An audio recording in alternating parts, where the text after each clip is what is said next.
Okay, machine dependent assembler features we started with, and we discussed a few aspects of it. That is how to assemble the PC relative addressing mode as well as base relative addressing mode, all these things. Right, those things we just discussed. So format 1 anyway doesn't contain the operands, so there's no specific assembly guidelines for that. But the format 2, that is a register to register mode, contains two registers specified by using 4 and 4 bits. Okay, and we have seen one example too of that, and these are some of the examples of how to assemble this. And the problem doesn't arise here. The reason is we do have complete 8 bits for representing our hexadecimal opcode. But when it comes to the PC relative, the opcode is only 6 bits. The important thing is that here we are supposed to compute the displacement by subtracting the program counter value from target address. If it is a forward jump, we are going to get a positive displacement. And if it's a negative, means if it's a backward jump, we are going to get a negative displacement.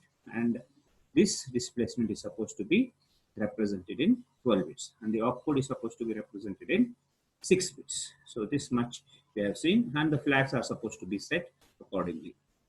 So some of the examples we have solved for about how to assemble the PC relative addressing. The N and I bits will be 1, and the P bit will going to be 1.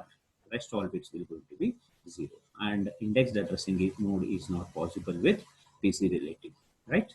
And next we went for base relative addressing mode after seeing some examples of your PC relative. We did with base relative addressing mode. The base relative addressing mode is specified by the assembler directive, base and no base. Only those instructions within this base and no base will going to be treated as base relative addressing mode, wherein the contents of B will going to be subtracted by target address from target address so as to obtain the displacement. And this displacement is represented using 12 bits.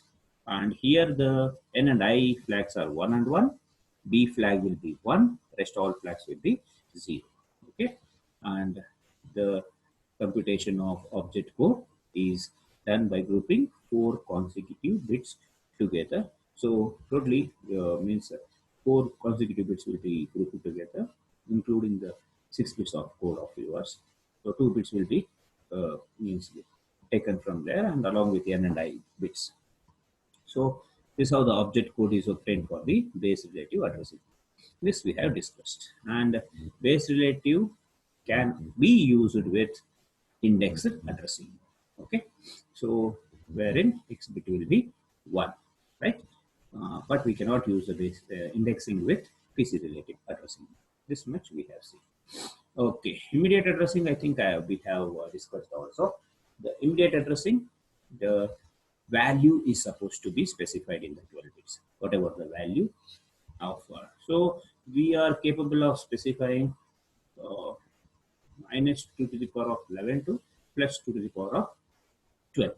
That much range we can specify as an immediate address, wherein I bit will be 1 and rest all bits will be 0 when it is a immediate addressing.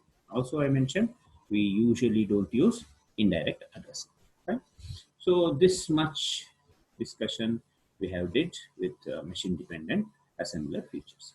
Some more examples we're going to see by taking one more immediate addressing mode we do have, wherein LDX is loaded with immediate value 4. So this also we have assembled.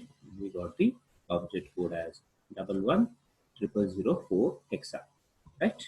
So by grouping 4 bits together, right? So format 4 instruction, which is format 1 is only opcode, format 2 is register to register, format 3 gives rise to PC relative, base relative, as well as immediate and indirect, but indirect we anyway don't use. That's why we are not discussing the indirect addressing. Apart from this, the format 4 instruction, which is having a 20-bit direct addressing, and totally it's a 32-bit length. 20 bits addressing we're going to be using 6 bits flag and 6 bits for your opcode, right? That we are going to see. So this is the instruction: load B with immediately the value 4096. Please observe a plus mark in front of LDB. This is a differentiating factor. If an instruction is having a plus in front of it, it's not a base relative, not a base relative, it is an direct addressing. But here, with the direct, we are using immediate. Means we are specifying a bigger value. As I mentioned, with the 12 bits, we are only have a limited amount of value can be supplied. But if you want to supply the bigger value, we can go for format 4 instruction with a immediate addressing. That's also possible. So the operand can be a memory location, then it will be a direct 20-bit address we are going to be specifying, or else the operand can be a immediate value. Here in our case, in this example, the operand is a immediate value. The value is a bigger value, 4096, which needs 4 bits for each number. So for that reason, we need to have 16 bits together. So that's why we are going for a format 4 instruction. And the plus in front of the instruction is specifying that it is a format 4 instruction. Okay. The opcode for LDB is a 68H. So 6 will be represented using 4 bits and 8 is supposed to be represented using only 2 bits. Fine. So this is the opcode what we have got and the flag configurations. So 0, 1, 1, 0 representing the 6 and 1, 0. The 2 zeros at the end is truncated. So it is representing your 8, 1, 0. 2 bits is truncated. And N and I flag, as it's the immediate addressing, I flag is made 1 and N is made 0. X is 0. X will be 0 with this case of what we call direct addressing. And B is 0, P is 0 because it's not a base relative, not a base relative. But E is 1 because it is a direct addressing and it is a format 4 instruction. So E represents whether it is a format 4 or 3 instruction. E will be 0 for format 3. Now here it is 1 because it's a format 4 instruction. Okay. Yeah. And the displacement 4096 is represented something like this. We have 20 bits there, but we need only 16 bits. So first 4 bits is zeros for that reason. So next is a 4, 0, 1, 00, and next 4 bits is 0 again. Next 4 bits is representing the 9, 1001, and the next 4 bits is representing the 6, 0110. Right. If we assemble it for getting object code, we should group 4 bits as usual. But here, one extra hexadecimal digit you will going to get because it's compared to your format 3 because it's a extended addressing or a format 4 addressing. So first is giving you 6, 0110. Next 4 bits will going to give you 9. Next 4 bits will give you 1. Next 4 bits gives you 0, 4, 0, 9, 6. So your object code for LDB 4096 will going to be 69104096 hexa. So that's what I told. We are getting an extra bit because it's an extended format 4 instruction. Fine. So this is how to assemble your direct addressing. Now we shall go for the program example. We put all this understanding together and we'll assemble this particular program. So this program is a SIC exit. How to differentiate in a simple way the difference between the SIC and SIC exit program? SIC program will not have immediate addressing. So every constant and variable should have been declared.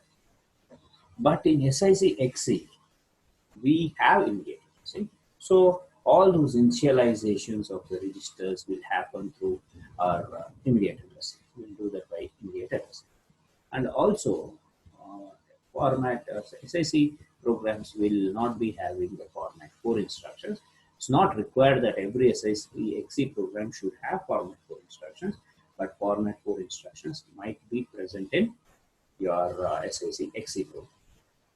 The same program which we did with SIC is now we are using as an example for SIC. We are taking a 10 bytes of read data from the input device, take each byte at once in a loop for 10 times and store it in the variable string. That's what is the program what we are trying to do. Majority, and one more difference is that SIC programs will not have register to register operands, means register to register instructions will not be there, but that will be present in the case of what? SIC. That's how we can differentiate between these two programs, okay? SIC program and SIC program. Now we'll see the program. The program we are writing, the string is the name of the program, start, and we are telling 0. In textbook, if you look, will not be having 4 consecutive 0. It might have been mentioned with single 0. And in textbook, you can see one more thing, that somewhere there will be a, in the place of label, there will be a dot followed by something written. Dot followed by something written in SIC or SIC program is considered as a comment. So we do have different notation for comments in different programming languages. In our SIC and SIC program, a line starting with a dot is considered as a comment line. Okay. So when you refer the textbook, you can see such sort of things. But anyway, I haven't used any of the comments anywhere. So that's what is the difference. If there is a dot in place of label, it is going to be a comment line. Right? Yeah, string is the name of the program. Start, and we are mentioning it as a 0. Means your program should start assembling the instruction starting from the 0000. Means your location pointer will be initialized to 0. Fine. And from there, depending on the length of the instruction or length of the declaration, the memory will going to be allocated and the addresses will be added up to your location count. Right? So, okay. LDX is the first instruction. At row 2, you can see LDX #0 means we are loading the X register with the value 0. Right? Similarly, we are loading S register. The next instruction, row 3, is LDS #10, which is indicating that S register should be loaded with the value 10. Why 10? Because the S register will going to now act as a count. Because we are supposed to read 10 bytes of the data and we are supposed to store it in the string block. So as simple as that, we are trying to do that with loading the S register with the count value 10. Next instruction is TD, testing the input device. TD in device, and you can see in device is declared as the hexadecimal value F5, which uniquely identifies the device. So test the device, and as we are using program controlled IO, if the test device result sets the conditional code flags to 00, means indicating that the device is busy. So for that reason, we should go back and check that. That's why if JEQ in the row number 5, we are going back to in loop, right? So this will be repeatedly done until test device will going to set the conditional code flags to either greater than or to less than, which indicates the device will going to be free. If that happens, we go to the line number 6, wherein we are telling read device in device. Means 1 byte will be read from the input device, and that will be stored in our accumulator. Right. Next instruction is STCH, store a character in the location specified by X, means is an indexed addressing mode we are using. String 1 of X. X is as of now is 0. That means the first byte which is read from the input device will be stored as a first character in the array string, right? And then we are going for instruction TIXR, which will increment the X register by 1 and compare the incremented value with the register S, which is a register to register operation at line number 8. So which will compare the incremented X value with the S. S is, as we know, is containing the count value 10. So X is now incremented was 0. Now will become 1, and 1 is it equal to S? We are going to check. No. So it is less than. So we should, in the line number 9, JLT, which is going to loop back, or we go back to the in loop. That is, again, we'll test the input device. Again, we're going to read, again store. This happens for 10 times. So until 10 bytes are read. Once after the 10 bytes are read, so TIXR, X would have become at some point is 10. So 10 compared with yes, it is equal to, it is not less than. So we go for the next instruction. And the next instruction is, so it's not an instruction, it's a declaration. In device is being declared as a character constant, hexadecimal character constant, and its value is 5. And string 1 is reserved as 10 bytes variable. It's a string variable. It is reserved as 10 bytes. See, only 2 declarations. But if we compare this with the SIC program, we had a 0-1 declaration and count 1 more declaration, something like that. So, but those 2 things are initialized directly with your registers. So that's what is the difference. So there we had 4 declarations, one for input device string 1 and one for 0 and one for your count. So 4 declarations, but here we need only 2 declarations. So that's how the SIC program eases the task of our programming. So this is the program. Now we shall assemble this program using machine dependent features. As of now, you can see one analysis. Let's do. Row 2, the instruction is LDX0, which is a format 3 instruction. Be able to understand because it's an immediate addressing mode, which is a format 3 instruction. LDS #10 immediate addressing mode. So it's a format 3 instruction. So and these 2 instructions are immediate. So the displacement place you are going to have the value. That is value 0, value 10. So and the next instruction TD in device.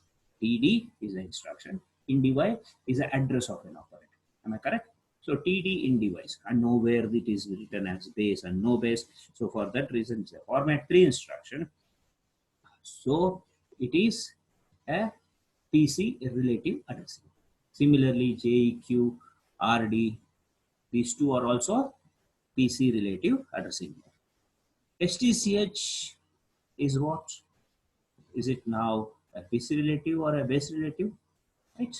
So TIXR is a register to register operand, and JLT is a PC relative addressing mode. So this is what is the analysis. So as I told, majority of our instructions will going to be PC relative. It will not be base relative. Fine. Let's go further about how to assemble it. In pass 1, we are assigning the addresses. Assigning the addresses for all the instructions. So we initialize the location counter to 0, 0, 0, 0 because it is been specified in the beginning of the program. So you will get the address LDX with 0, 0, 0, 0, then S with 3, then 6. And remember, these addresses are all hexadecimal. Okay. So the JEQ will get the address 009. As all the instructions is format 3, they consume 24 bits or 3 bytes. Okay. Next 00F for HTCH, 0012. And remember, you should use your calculator for these additions and all. So that is going to be a better option, because or else there is a possibility that we make a mistake considering it as a decimal. Right?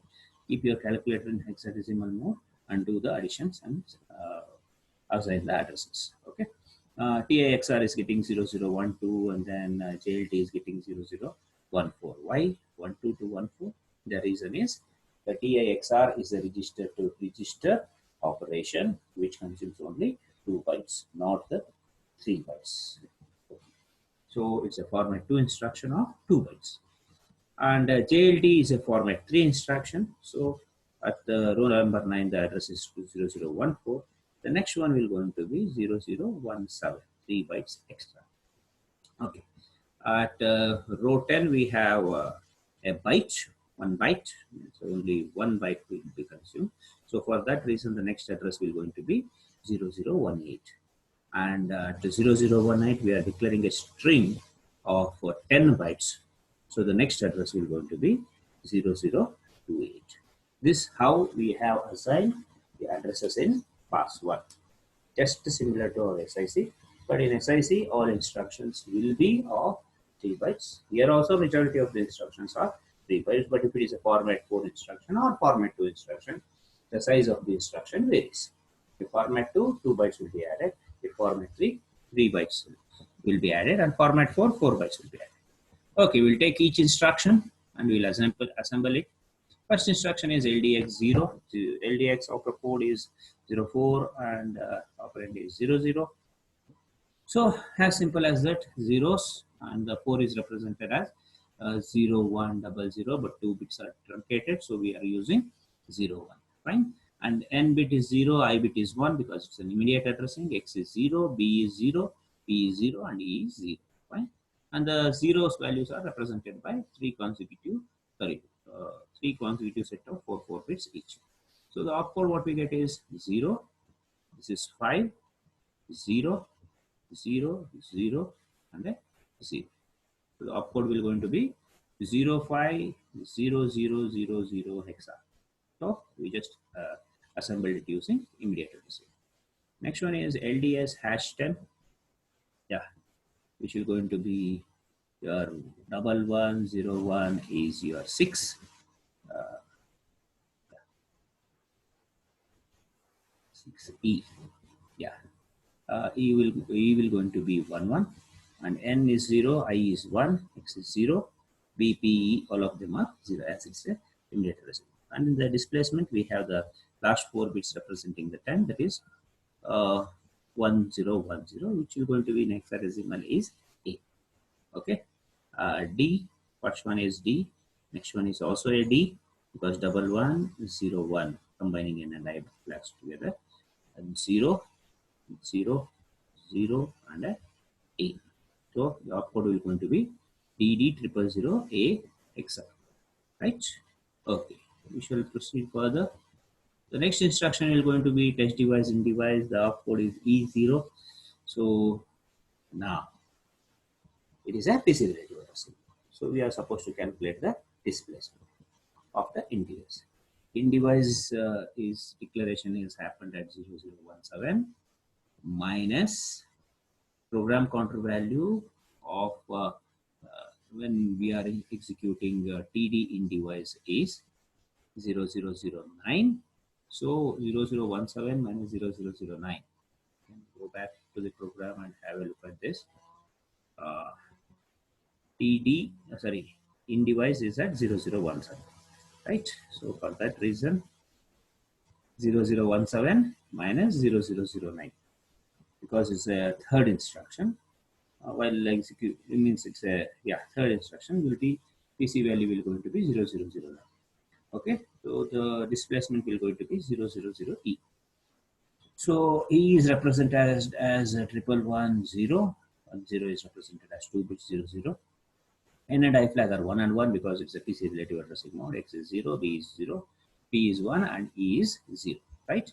So we are getting E, then we are getting 3, then we are getting 2, and a 0, 0, and a E. So the object code will going to be E3200E hexa. Right? So this is an important step. Be careful. Whichever is a PC relative addressing mode, you are supposed to compute the displacement, and the displacement is supposed to be represented within this 12 bits. Okay. Yeah. Next one is JEQ to in loop. If the test device is condition set, the condition goes to 00, then we'll go back to what you call the previous loop, and go back to the loop and test it again. So again, it's a PC relative addressing mode. So the target displacement is calculated by subtracting the PC value with the target address 0006, as it is a backward jump. 0006 is the target address, but the PC value is 000C. So we are getting a negative displacement, FFA, right? So we are jumping backward. So opcode for JEQ is 30, which is represented as 0011, and flag N and I is 1 and 1, and P is set to 1. FFA is represented in your 12 bits. Okay, the first is 3, First 4 bits is giving you 3. Next 4 bits also gives you 3. Next 4 bits gives you 2. Next bits gives you FFA. So the object code will going to be 332FFA. So one such, okay, 332FFA. You can expect one such code snippet given to you to assemble and convert it into object code. So what will be given, what will not be given is, will be given the addresses, that means the location counter values. You will be given the opcode, and computing, first foremost thing is recognizing whether it is a PC relative or a base relative, whether it is an indexed. If it is an X beside your what you call instruction, it is going to be a index addressing mode. If not, it is not a index addressing mode. So you should recognize whether the instruction is SIC or SIC. That doesn't make any difference. Looking at the code snippet, you can make out whether it is a SIC program or SIC exit program. If you don't have an immediate register to register operation, format 4 instructions, you can directly take it as a SIC. But if these things are there, then it is an SIC exit. Next thing you need to recognize whether there is a base or no base is used. If yes, those instructions that are coming will going to be under your base relative addressing. Usually they don't even ask. If at all base relative is asked, the contents of the base register B is supposed to be mentioned. Otherwise, if only the location counter values are given and then your opcodes are given, then obviously the instructions will going to be in PC relative. The other possibility maybe is that you might have been given a complete program wherein you are supposed to do pass 1 and pass 2. But in pass 1, you need to assign the addresses.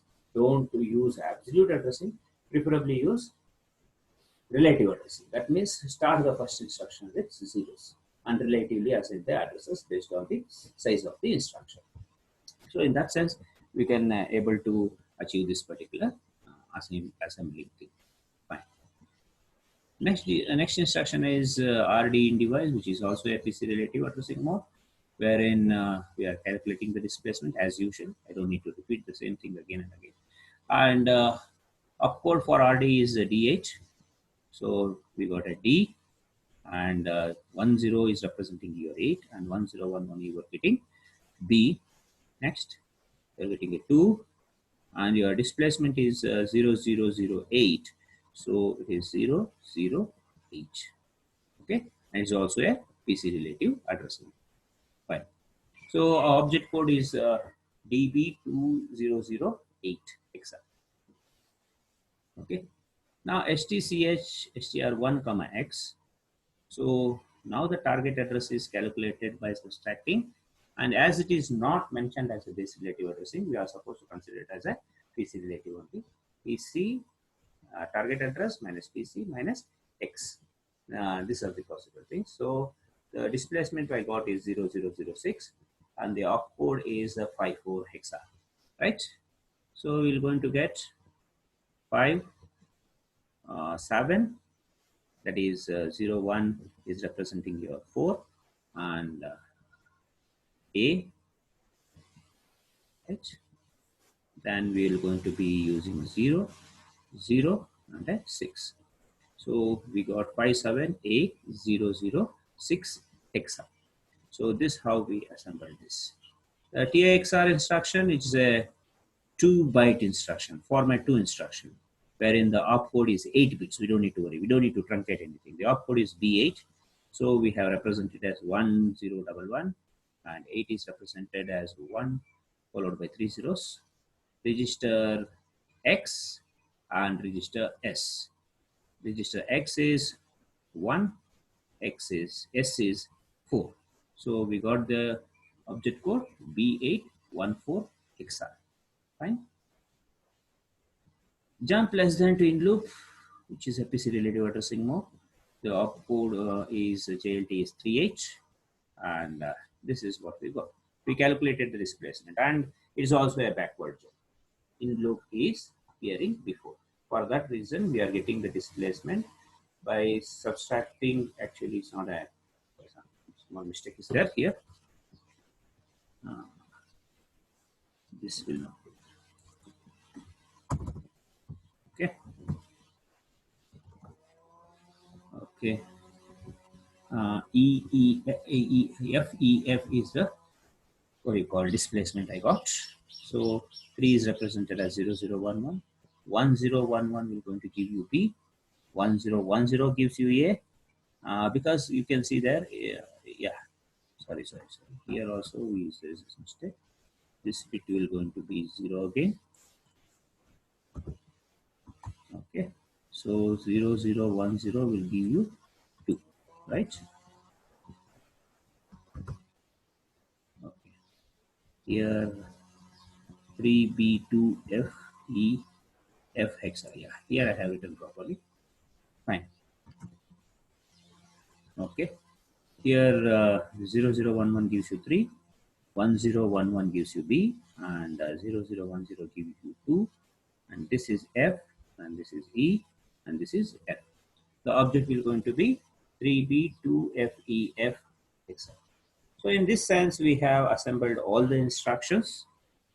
So now, finally writing the object code, we have written it like this way. For all the instructions, whatever we have computed, have written like this way. So after pass 2, we will, means during pass 2, we usually don't have this declarative statements, and this is our final object code.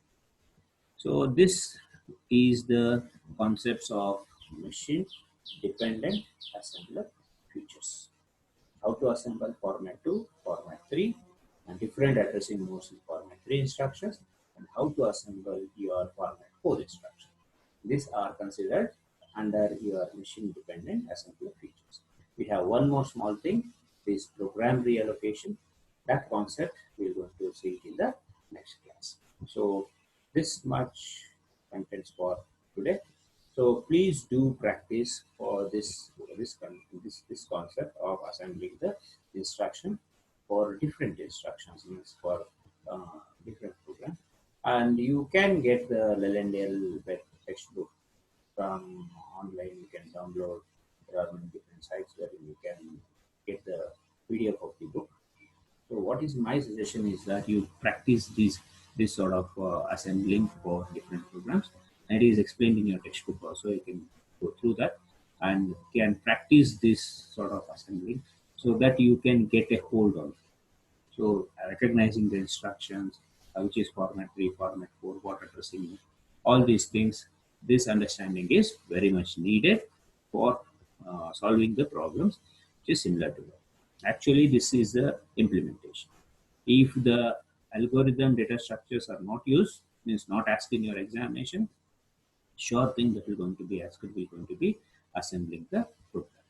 So either in for SIC or either for SIC XC, and majority of the times it would be for SIC XC because yes, in SIC you don't get any much variations, but much of the variations you can see in your SIC XC.